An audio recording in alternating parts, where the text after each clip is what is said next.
Hi guys, ഗലിപ്രോ എന്ന YouTube ചാനലിലേക്ക് എല്ലാവർക്കും സ്വാഗതം. ബിഗ് ബോസ് മലയാളം സീസൺ 7 ലൈവില് ഇന്ന് കുറെ കാര്യങ്ങൾ നടന്നായിരുന്നു. നിങ്ങൾ എല്ലാവരും കണ്ടു കാണും. കാണാത്തവർക്കായിട്ട് ഞാൻ പറയാം, നെവിൻ പുറത്തായിരുന്നു. ആ പുറത്താവുന്ന സീനാണ് കാണിച്ചിരിക്കുന്നത്. അപ്പൊ എല്ലാവരും ചോദ്യം, ഇനി നെവിൻ സീക്രട്ട് റൂമിൽ എങ്ങാനും ആണോ? ആണോ? എന്നാൽ സംഭവം കുറച്ച് അപ്ഡേഷൻ ഉണ്ട്. നെവിന് ഇതുവരെയ്ക്കും ഫോൺ കൊടുത്തിട്ടില്ല. മൊബൈൽ ഫോൺ നെവിന് കൊടുത്തിട്ടില്ല. നെവിന്റെ വീട്ടുകാർക്ക് നെവിൻ അവിടെ നിന്ന് പുറത്തായി എന്നുള്ളൊരു കൺഫർമേഷൻ ഇതുവരെയ്ക്കും വന്നിട്ടില്ല. എന്തായാലും നെവിൻ പുറത്താകേണ്ട സാഹചര്യം കൂടെ ഞാൻ പറഞ്ഞുതരാം. നമ്മുടെ രാവിലെ തന്നെ അനുമോള് നമ്മുടെ ജിസയിൽ ഇങ്ങനെ മേക്കപ്പ് ചെയ്യുന്ന കണ്ടായിരുന്നു. അപ്പം അനുമോൾ ഇപ്പൊ CID ആണല്ലോ. അനുമോളിനെയാണ് ഏൽപ്പിച്ചിരിക്കുന്നത് ബിഗ് ബോസ്. ആരെന്താണ് ബിഗ് ബോസ് റൂള് ബ്രേക്ക് ചെയ്യുന്ന അവരെ നോക്കാൻ വേണ്ടിയിട്ട്. അപ്പൊ അനുമോള് പറഞ്ഞു, നീ മേക്കപ്പ് ചെയ്തു എന്ന് പറഞ്ഞിട്ട് ടിഷ്യൂ പേപ്പർ എടുത്ത് ചുണ്ടിട്ട് ഇങ്ങനെ തുരയ്ക്കാൻ തുടങ്ങി. ഒരാളുടെ കൺസെന്റ് ഇല്ലാണ്ട് ഒരാളുടെ ചുണ്ടത്ത് കയറിയിട്ട് ബലമായിട്ട് ടിഷ്യൂ പേപ്പർ വെച്ച് ഉരയ്ക്കുക എന്നുള്ള പറഞ്ഞ അവസ്ഥ ഒന്ന് ആലോചിച്ച് നോക്കെ. ആ പുള്ളിക്കാരി റിയാക്ട് ചെയ്തു. അതിൽ ജിസേൽ റിയാക്ട് ചെയ്തു. അനുമോളിനെ പിടിച്ച് തള്ളി. ഇത്രയും സംഭവം നടന്നു അവിടെ. അതായത് അനുമോള് പറയുന്നത്, ബിഗ് ബോസിന്റെ റൂള് ബ്രേക്ക് ചെയ്യാൻ ഞാൻ അനുവദിക്കില്ല, ഞാൻ ഉള്ളിടത്തോളം കാലം ഇവിടെ അങ്ങനെ ഒരു സംഭവം നടക്കില്ല എന്ന് അനുമോള് പറഞ്ഞിട്ട് ഇങ്ങനെ ഒരു സംഭവം ഉണ്ടായി. ജിസേൽ പിടിച്ച് തള്ളുന്നു. അനുമോള് ടിഷ്യൂ എടുത്തിട്ട് ചുണ്ട് മേക്കപ്പ് ഇട്ടെന്ന് പറഞ്ഞ് കാണിക്കാൻ വേണ്ടിയിട്ട്. എന്തായാലും എല്ലാവരും വിളിച്ചു കൂട്ടിയിട്ട് അനുമോളെയും ജിസേലിനെയും കൺഫെഷൻ റൂമിലേക്ക് വിളിച്ചു. കൺഫെഷൻ റൂമിൽ ഇരുന്നിട്ടും അനുമോള് പറഞ്ഞത് എനിക്ക് അത്ര പിടിച്ചിട്ടില്ല. അനുമോളിനെ ആരും ഏൽപ്പിച്ചിട്ടില്ല ബിഗ് ബോസിന്റെ റൂള് ബ്രേക്ക് ചെയ്യുന്നുണ്ടോ ഇല്ലയോ എന്ന് നോക്കാൻ. അവരെന്തെങ്കിലും ജയിൽ നോമിനേഷനോ ഇല്ലെങ്കിൽ ഏതെങ്കിലും നോമിനേഷൻ വരുമ്പോൾ പറയാം, ബിഗ് ബോസിന്റെ റൂള് ബ്രേക്ക് ചെയ്ത ഒരു വ്യക്തിയാണ്, അതുകൊണ്ട് ഇയാള് ക്യാപ്റ്റൻസിക്ക് അർഹനല്ല, ഇല്ലെങ്കിൽ ഇയാള് ജയിലിലേക്ക് പോകാൻ അർഹനാണ്. അത് പറയാനുള്ള അധികാരമുണ്ട്. അനുമോൾ അവിടെ ഇരുന്ന് പറയുന്നത്, ഞാൻ ഉള്ളിടത്തോളം കാലം ഇവിടെ ബിഗ് ബോസിന്റെ റൂള് ബ്രേക്ക് ചെയ്യാൻ ഞാൻ സമ്മതിക്കില്ല, അതുകൊണ്ടാണ് എനിക്ക് തോന്നി നിങ്ങൾ മേക്കപ്പ് ചെയ്തു, അതുകൊണ്ടാണ് ഞാൻ ടിഷ്യൂ പേപ്പർ എടുത്തിട്ട് ജിസേലിന്റെ ചുണ്ട് തുടച്ചത്. അതും പതുക്കെ തുടച്ചുള്ളൂ. അപ്പൊ ജിസേൽ പറയുന്നുണ്ട്, ഇല്ല ബിഗ് ബോസ്, എന്നെ ഇവിടേക്ക് ഇങ്ങനെ പിടിച്ചിട്ട് എന്നെ ഭയങ്കര ഹാർഷായിട്ട് പെരുമാറിയേ. അപ്പൊ എന്റെ ദേഹത്ത് ഒരാൾ ചെയ്യുമ്പോൾ ഞാൻ എന്റെ റിഫ്ലക്സ് റിയാക്ഷൻ എന്ന് പറഞ്ഞ രീതിയിൽ തള്ളി എന്ന് പറഞ്ഞു. അപ്പൊ അനുമോള് പറയാണ്, ബിഗ് ബോസിന്റെ റൂള് ബ്രേക്ക് ചെയ്തെന്ന് കഴിഞ്ഞ ആഴ്ചയിൽ ലാലേട്ടൻ വന്ന് പറഞ്ഞു, അതുകൊണ്ട് എന്റെ ഉത്തരവാദിത്വമാണ് ഞാൻ ജിസേൽ ബ്രേക്ക് ചെയ്യുന്നുണ്ടോ ഇല്ലയോ എന്ന് നോക്കുന്നത്, അതുകൊണ്ടാണ് ഞാൻ അങ്ങനെ ചെയ്തത്. അത് ഞാൻ പതുക്കെ തൊട്ടിട്ടുള്ളൂ, ഇങ്ങനെ തൊട്ടിട്ടുള്ളൂ. ഇവള് വെറുതെ ചുമ്മാ പറയുന്നയാ. എന്നിട്ട് ഇവള് ഡ്രാമ കണ്ണീര്. ഇവള് ഈ ജിസയില് ടാസ്ക് ഒക്കെ ചെയ്യുമ്പോ ദേഹത്തൊക്കെ മുറിവ് വന്നിട്ടുണ്ട്. അപ്പോഴൊന്നും ഇല്ലാത്ത ഒരു കരച്ചിലായിരുന്നു ഇന്നുണ്ടായിരുന്നത്. ഇത് ഡ്രാമയല്ലേ? എന്തുവാ അനുമോളെ, നീ അവിടെ കാണിച്ചതെല്ലാം ഡ്രാമയല്ലേ? എത്രയോ കണ്ണീര് കാണിച്ചു, അതെല്ലാം ഡ്രാമയായിരുന്നില്ലേ? അപ്പൊ ആരെങ്കിലും പറഞ്ഞായിരുന്നോ ഇത് ഡ്രാമ കണ്ണീരാണെന്ന്? പ്രേക്ഷകർ നമ്മളായിട്ടുള്ളവർ പറഞ്ഞിട്ടുണ്ടാവും, അതിനുള്ളിലുള്ളവർ പറഞ്ഞിരുന്നോ? ഇന്ന് ജിസേൽ ഒന്ന് കരഞ്ഞപ്പോ അത് ഡ്രാമ കണ്ണീരായി. അത് അനുമോൾ കരയുമ്പോൾ അത് ഡ്രാമയല്ല. അതിന് പ്രേക്ഷകരായി നിങ്ങളുടെ അഭിപ്രായം കൂടെ പറയണം. ഞാനൊരു ജിസേൽ ഫാനൊന്നും അല്ല. പക്ഷെ അനുമോൾ ഇന്ന് കൺഫെക്ഷൻ റൂമിലിരുന്ന് പറഞ്ഞത് അതൊട്ടും അക്സെപ്റ്റബിൾ അല്ല. അതിൽ പറയുന്നു, ബിഗ് ബോസ് റൂള് ബ്രേക്ക് ചെയ്യുന്നു, ബിഗ് ബോസിന്റെ റൂള് ബ്രേക്ക് ചെയ്യാൻ ശ്രമിച്ചു ജിസേൽ, അപ്പോഴാണ് ഞാൻ പെരുമാറിയത് എന്നാണ് പറയുന്നത്. അതെന്ത് ന്യായമാണ്? ബിഗ് ബോസിന് അതിൻ്റെതായിട്ടുള്ള റൂൾസ് ആൻഡ് റെഗുലേഷൻ ഉണ്ട്, അവരത് ചെയ്യും.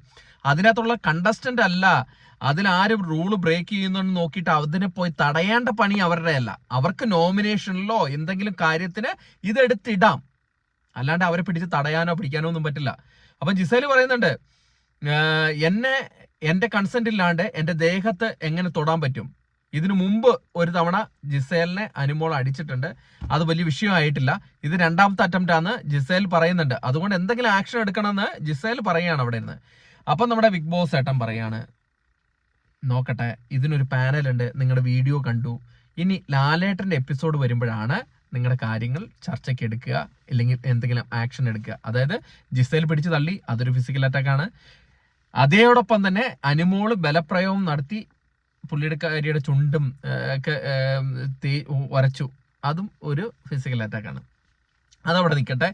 ഈ സംഭവമാണ് നമ്മുടെ നെവിനെ ട്രിഗർ ആയത്. നെവിൻ പറഞ്ഞു, ഇങ്ങനെ ഒരു സംഭവം എടുത്തത് ഫിസിക്കൽ അറ്റാക്ക് ആണ്. അപ്പം അനുമോളെ ഡയറക്റ്റ് നോമിനേഷനിലോ എന്തെങ്കിലും ആക്ഷൻ ബിഗ് ബോസിന്റെ ഭാഗത്തു നിന്ന് ഉണ്ടായിരിക്കണം, ഇല്ലെങ്കിൽ ഞാൻ ഇവിടുന്ന് എവിക്റ്റ് ആവും, ഞാൻ ഇവിടുന്ന് വാക്കൗട്ട് ആവും, ഞാൻ ഇവിടുന്ന് പുറത്തു പോകും എന്ന് നെവിൻ ക്യാമറയെ നോക്കി പറഞ്ഞു.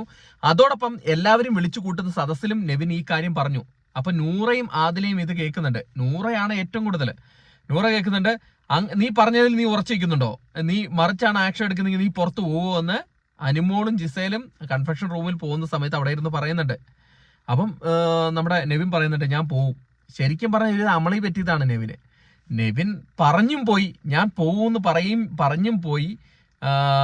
അതിനുശേഷം ഇങ്ങനെ ഒരു സംഭവം വന്നപ്പം നെവിന് പുറത്തു പോകാതിരിക്കാൻ പറ്റില്ല.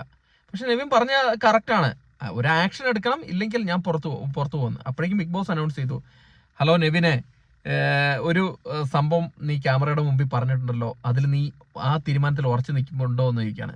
അപ്പൊ നെവിന് ഓരോ കാര്യം പറയുകയാണ്. അതായത് അനുമോളാണ് ഒരാളുടെ കൺസെന്റ് ഇല്ലാണ്ട് ജിസേലിന്റെ ദേഹത്ത് സ്പർശിച്ചത്. അപ്പൊ അനുമോൾ അവിടെ റൂൾസ് വയലേറ്റ് ചെയ്തിരിക്കുകയാണ്. അപ്പൊ അവർക്ക് കണ്ടിന്യൂസ് നോമിനേഷൻ ഇടുകയോ എന്തെങ്കിലും ആക്ഷൻ ബിഗ് ബോസ് എടുക്കണം എന്ന്. അപ്പോഴും ബിഗ് ബോസ് പറയാ, അതല്ല ഞാൻ ചോദിക്കുന്നത്, നീ പറഞ്ഞ കാര്യത്തിൽ, അതായത് നീ പുറത്തു പോകുന്നു പറഞ്ഞ കാര്യത്തിൽ ഉറച്ചു നിൽക്കുന്നുണ്ടോ എന്നാണ് ചോദിച്ചത്. എന്തായാലും അപ്പം നമ്മുടെ നെവിൻ പറഞ്ഞു, ആണെന്നെ പോലെ തന്നെ അവൻ പറഞ്ഞു, ഞാൻ പുറത്തു പോകാൻ തയ്യാറാണ് എന്ന് പറഞ്ഞു കഴിഞ്ഞിട്ട് നൂറയും ആദിലയും കൂടെ പറയുന്ന, നീ പുറത്തു പോടാ, നീ എന്തിനാ വിളിക്കുന്ന, അങ്ങനെ പറഞ്ഞിട്ട് അപ്പോഴേക്കും നൂറയും ആദിലയുടെ അടുത്തും പറയാണ്, നിങ്ങൾ ഒരു കമ്മ്യൂണിറ്റിയെ റെപ്രസെന്റേറ്റ് ചെയ്യുന്നവർ, ഞാൻ ഇവിടെ എനിക്ക് സ്പേസ് ഞാൻ ഇവിടെ നിന്ന് പോകുന്നതിന് മുമ്പ് നിങ്ങൾ തന്നെ ഒരു കമ്മ്യൂണിറ്റിയെ റെപ്രസെന്റേറ്റ് ചെയ്യുന്നവരാണ്, നിങ്ങൾ ആ കമ്മ്യൂണിറ്റിക്ക് വേണ്ടി എന്താണ് ഇവിടെ സംസാരിച്ചത് എന്ന് പറയാണ്. അപ്പോഴേക്കും നൂറ പറയാണ്, നീ വലിയ ഗഡ്സിൽ നീ വലിയ കാര്യം പറഞ്ഞായിരുന്നല്ലോ നീ പുറത്തു പോകുന്നത്, നീ പുറത്തു പോയി കാണിക്കടാ, നീ പുറത്തു പോയി കാണിക്കണമെന്ന്. അപ്പോഴേക്കും അക്ബർ ഖാനും അപ്പനെയൊക്കെ പറയുന്നുണ്ട്, എടാ ഇത് ബിഗ് ബോസ് എന്ന് പറഞ്ഞാൽ നിന്റെ ലൈഫിന്റെ സ്വപ്നമാണ്, നിന്റെ ഡ്രീമാണ്, അത് നീ കളഞ്ഞു കുടിക്കില്ലേ, നീ പോകരുത് എന്ന് പറഞ്ഞ് പുറകെ പിടിച്ചടക്കം അവരൊരു ജെന്യുവൻ ആയിട്ടുള്ള ഫ്രണ്ട് എന്നുള്ള രീതിയിൽ അവർ കുറെ പേര് സംസാരിച്ചിട്ടുണ്ടായിരുന്നു. പക്ഷെ നൂറയും ആദിലയും നിന്നില്ല, അവര് പുറകെ നടന്ന് പുള്ളിയെ ട്രിഗർ ചെയ്തു. അത് അവരുടെ ഗെയിമാണ് കേട്ടോ, അത് ഞാൻ അവരെ കുറ്റം പറയുന്നല്ല, അത് അവരുടെ ഗെയിമാണ്. പുറകെ നിന്ന് ട്രിഗർ ചെയ്തു. ലാസ്റ്റ് നമ്മുടെ ബിഗ് ബോസ് ഓൾറെഡി പറഞ്ഞായിരുന്നു, പ്രധാന കവാടം ഓപ്പൺ ചെയ്ത് വയ്ക്കും, പോകാമെന്ന്. അങ്ങനെ നമ്മുടെ നെവിൻ ഓടിപ്പോവാണ്, കവാടം കഴിഞ്ഞ്, അതായത് ആ ഡോറ് കഴിഞ്ഞ് പോവുകയാണ്. എന്തായാലും അത് നടന്നിരിക്കുകയാണ്. പക്ഷേ വീണ്ടും പറയാണ്, ബിഗ് ബോസ് ഇപ്പോഴും സംസാരിച്ചുകൊണ്ടിരിക്കുകയാണ്, നെവിൻ ആ സെറ്റ് വിട്ട് പുറത്തു പോയിട്ടില്ല, അല്ലെങ്കിൽ അവരുടെ ബിഗ് ബോസിന്റെ കൺട്രോൾ വിട്ട് ഇതുവരെയും പുറത്തു പോയിട്ടില്ല. കാരണം അതിന്റെ മെയിൻ ഉദാഹരണം എന്ന് പറഞ്ഞാൽ നെവിന്റെ മൊബൈൽ ഇതുവരെയും തിരിച്ചു കൊടുത്തിട്ടില്ല. നെവിൻ ഇനിയും തിരിച്ചു വരാം. തിരിച്ചു വന്നു കഴിഞ്ഞാൽ നൂറ ആദിലയ്ക്കെതിരെ ആയിരിക്കും നെവിൻ കളിക്കുക. നൂറയാണ് ഏറ്റവും കൂടുതൽ ശക്തമായിട്ട് പറഞ്ഞത്. കാരണം ഇതിനു മുമ്പ് ഒരു ഭയങ്കര ഒരു സംഭവം നടന്നിട്ടുണ്ടായിരുന്നു, ഇവരുടെ കമ്മ്യൂണിറ്റിക്കെതിരെ സംസാരിച്ചിട്ടുണ്ടായിരുന്നു. അതുകൊണ്ടാണ് നൂറ ഈ കാര്യം സംസാരിച്ചത്. നീ പുറത്തു നിനക്ക് അത്ര ധൈര്യം ഉണ്ട്, ഗട്സ് ഉണ്ടെങ്കിൽ നീ പുറത്തു പോയി നീ കാണിക്കടാ എന്ന് പറഞ്ഞിട്ട് ട്രിഗർ ചെയ്ത്, അതിന്റെ പേരിലാണ് നമ്മുടെ നെവിൻ പുറത്തേക്ക് പോയത്. എന്തായാലും നമുക്ക് നോക്കാം, ഈ എപ്പിസോഡിൽ അറിയാം, ഈ ശനി ഞായർ എപ്പിസോഡിൽ അറിയാം. അതിനു മുമ്പ് നമുക്ക് വെള്ളിയാഴ്ച തന്നെ കൺഫർമേഷൻ കിട്ടും. ഇതുവരെയ്ക്കും നെവിന് മൊബൈൽ കൊടുത്തിട്ടില്ല, അതൊരു കൺഫർമേഷൻ ആണ്. നെവിനെ ചിലപ്പോൾ ഹോട്ടലിൽ തന്നെ നിർത്തിയിട്ടുണ്ടാവും, ഹോട്ടലിൽ നിന്ന് ചിലപ്പോൾ ചാൻസ് ഉണ്ട്. അതിന്റെ കൺഫർമേഷൻ കറക്റ്റ് ആയിട്ട് കിട്ടിക്കഴിഞ്ഞാൽ നിങ്ങളുമായിട്ട് ഷെയർ ചെയ്യുന്നതായിരിക്കും. അപ്പം കൂടുതൽ അപ്ഡേറ്റുകളുമായിട്ട് ബിഗ് ബോസ് ന്യൂസുമായിട്ട് നമ്മൾ വരുന്നതായിരിക്കും. അതിനു മുമ്പ് നിങ്ങൾ ചാനൽ സബ്സ്ക്രൈബ് ചെയ്തില്ലെങ്കിൽ ദയവേത് ചാനൽ സബ്സ്ക്രൈബ് ചെയ്ത് കാണാം. അപ്പോൾ അടുത്തൊരു വീഡിയോ ആയിട്ട് കാണുന്നത്. Tata bye.